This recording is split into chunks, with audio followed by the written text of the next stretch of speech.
Hello guys, আসসালামু আলাইকুম। আশা করি সবাই ভালো আছেন। আজকে আমরা কথা বলবো মালয়েশিয়া নিয়ে।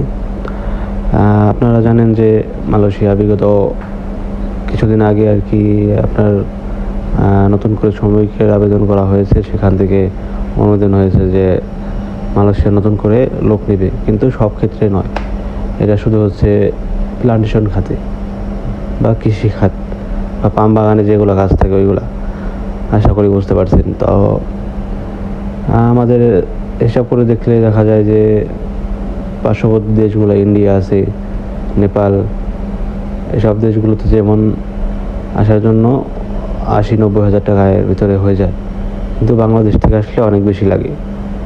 আমি সেই ক্ষেত্রে মনে করি যে ৩-৪ লাখ টাকা খরচ করে এই বিষয়ে না আসাই ভালো। কারণ আপনারা জানেনই যে পাম বাগানে শ্রমিকের বেতন কম, তার ভিতরে আবার অনেক কষ্টের কাজ, এটা অনেক শ্রম দিতে হয়।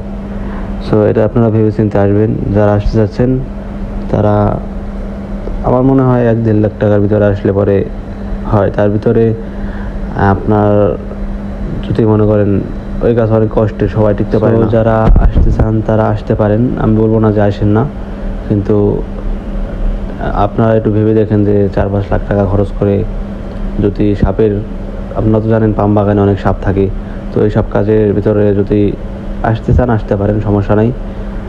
আজকের ভিডিওটা এই পর্যন্তই। যদি ভিডিওটি ভালো লাগে থাকে তাহলে লাইক, কমেন্ট, শেয়ার এবং সাবস্ক্রাইব করে দিবেন। এটা আমার নতুন ভিডিও, ফার্স্ট ভিডিও। মালয়েশিয়ার এমন ভিডিও আরও পেতে আপনারা লাইক, কমেন্ট, শেয়ার বেশি বেশি শেয়ার করুন।